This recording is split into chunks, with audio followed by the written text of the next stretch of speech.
Hello, all of my fabulous, beautiful people, and how are you all doing today? I hope that you all had a lovely Labor Day weekend and took yesterday to do something that you love. Today, I really want to take a moment and talk about Bed Bath & Beyond. I know that seems a little bit strange here on my channel, but trust me, there's a very good reason why I'm going to be talking about this today. So without further ado, let's just roll that intro and get right into talking about this retail store.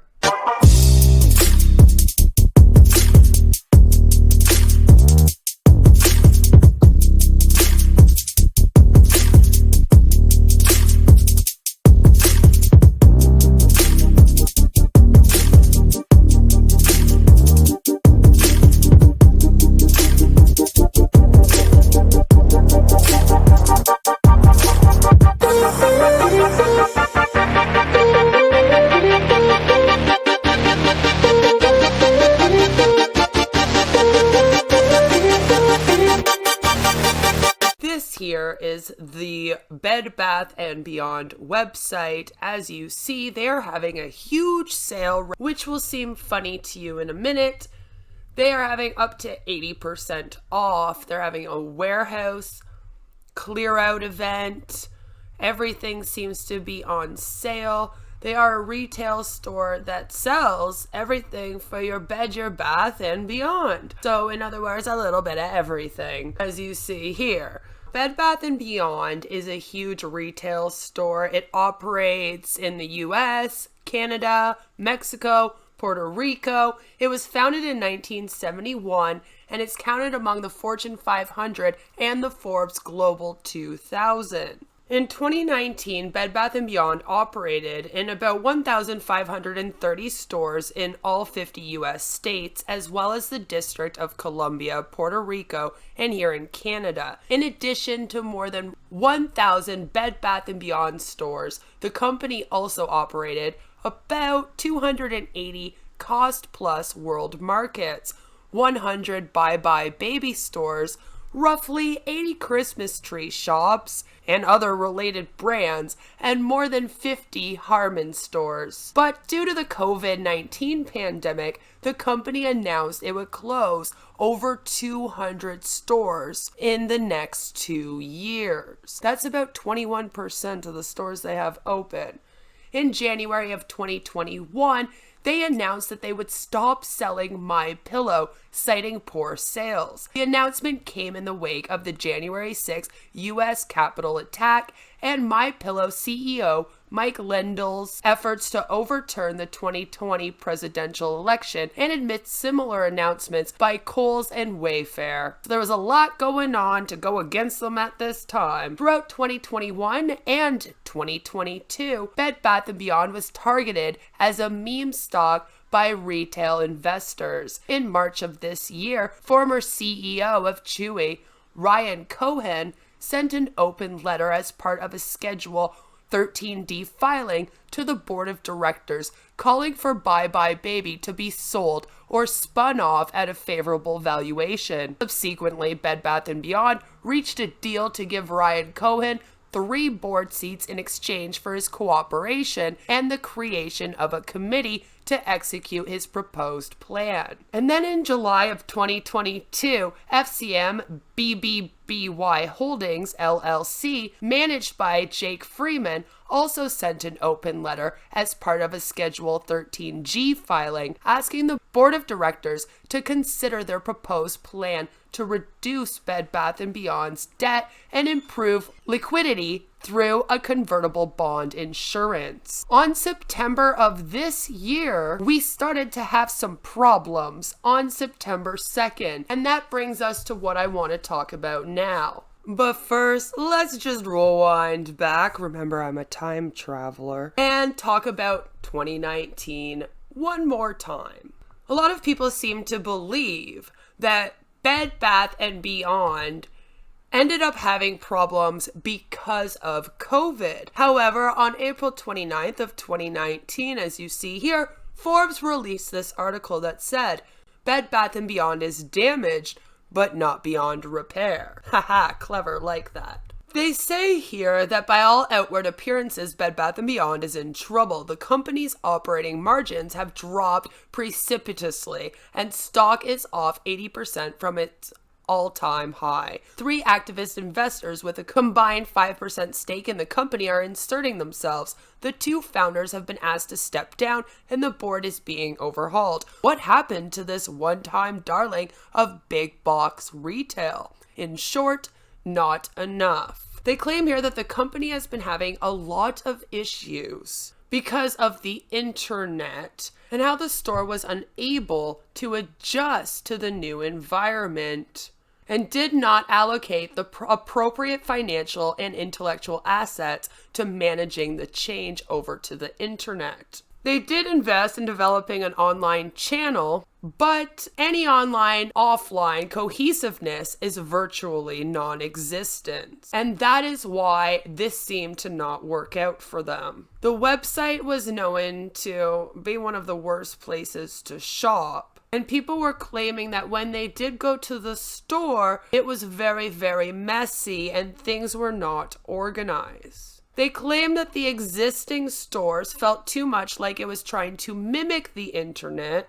which is inefficient and self-defeating. And Forbes claimed that, honestly, Bed Bath & Beyond should redo their entire store. They write, the company must start by deciding what categories they ought to represent and which ones they should exit. A properly re-merchandised store should have more carefully edited offerings while still providing category depth. It must also introduce better decision-making methodology. This includes providing the smartphone-toting customers with a means for effective, unassisted in-store search. This should include desired product information, consumer reviews, and even good, better, best recommendations. Perhaps most importantly, a remix store will contain fewer SKUs, more breathing room, and better shopability. The retailer should introduce areas devoted to staged product displays, as Target's Next Gen store has done in some of the very same categories. They said that they believed there was hope for Bed Bath & Beyond, but it would take fresh thinking, significant investment, and a very disciplined approach to reimagining the brand. It will require using the guidelines that underpin real omni-channel embodiment in the new retail era. So you would have thought that since they moved everything over to the internet, that they would have done well during COVID-19. However, that appears to not be the case. All right, now we're going to time travel to today. Okay, I lied. Maybe not today, but September 3rd of 2022. All right. So Bed Bath & Beyond announced plans to close 150 stores and lay off about 20% of its corporate employees. It has already began closing some of its lower producing stores. And it still hasn't announced a list of stores planned to close and a time frame on the closing. So as you can imagine, everyone that's working for the Bed Bath & Beyond stores are freaking out right now. This is its way of combating plummeting store sales, which I'm not really sure if this is the right way there. We do know that one in Garden State is supposed to shut down though, because they announced that earlier this year. It's headquartered in Union and operates 28 locations in New Jersey. And there are more than 700 Bed Bath & Beyond stores worldwide. So that close is happening, which has been an awful thing for anyone that works at this store. One of my biggest worries whenever I am covering a business, a scam, is that it is going to end, when the company or the scam ends, is that it's going to end in a disaster, a tragedy, something that can really upset someone and make it so that they do something that just should not be done, such as unalive themselves. And unfortunately, there's a case of that happening here. Now, trigger warning, going forward, I am going to be talking about the news that came out on September 5th of a gentleman that was the chief financial officer of Bed Bath & Beyond, unaliving himself. So if you don't think that you want to hear about this, please click off the video now. Thanks for watching. Give it a like.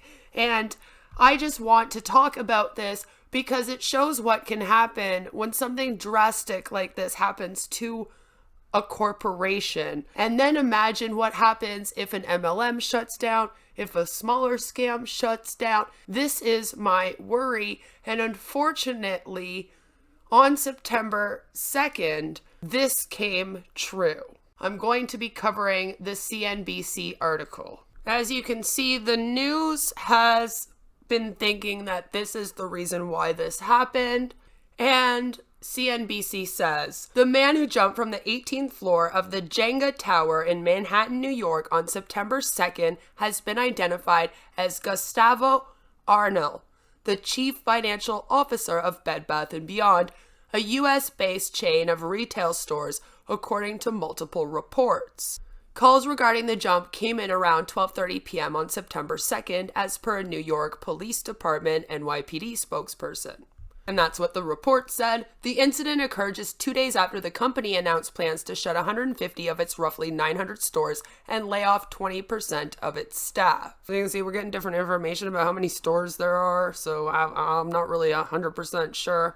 I just gotta go by the information given to me publicly here. Arnal reportedly sold more than 42,000 shares in the company, which was quite often identified as a meme stock, for $1 million a little over 2 weeks ago. MarketBeat.com reported. At the time, Arnal owned 267,896 shares in the company with a value of a little under $6.5 million.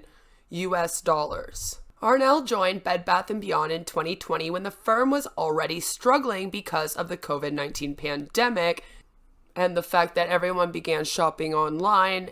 Retail stores are suffering now. Prior to this, he was the CFO at London-based cosmetics giant Avon and has also been at Procter & Gamble for 20 years. Those that maybe are unaware, you should know that Avon is actually a multi-level marketing company. So see, it kind of does have to do with me. When Arnal joined Bed Bath & Beyond in April 2020, a company spokesperson had said they were getting in world-class talent that could offer new expertise, perspective, and experience as the firm rebuilt its business, and that Arnal exemplified the same.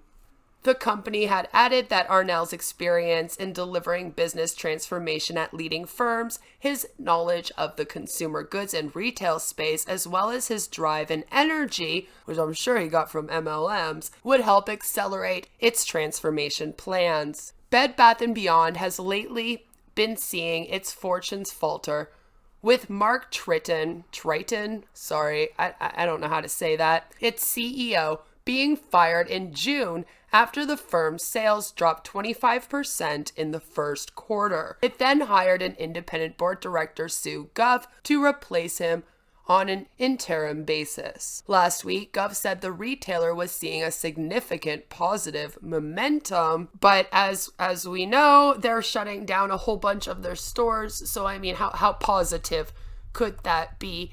And unfortunately, it appears that this gentleman might have done this because of what is happening with the stores. The news is saying that that could be the reason why. Of course, my love goes out to his family, his friends. It's an awful thing to have happen. And like I said, the only reason why I'm really bringing this up, other than he used to be at Avon, is also because this is what can happen when companies like this or other scams and companies like MLMs make these large changes or shut down stores or just shut down. And this is something that I'm always worried about. So it was like watching this and then seeing this news, it was like a nightmare coming true, I guess. Never want to hear that something like this happened. And it just breaks my heart. And I hope that his family can go on and be okay now, as okay as you can be.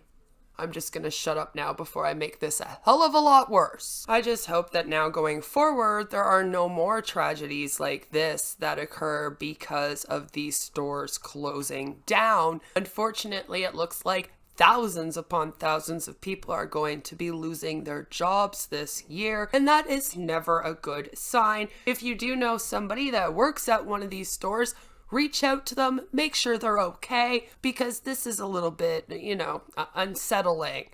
I wish that there was another way that this company could figure out how to do things better, but it turns out that they aren't that smart of a company. So, I don't know, I guess try and go shop at Bed Bath & Beyond and go hit up those amazing sales they have, because that makes sense. You should definitely have a huge sale at your stores. Well, you have to shut down a bunch of them. Anyway, let me know what you guys think of this story down below. Do you remember this gentleman at Avon at all? I'm just wondering. It would be interesting if some of you did.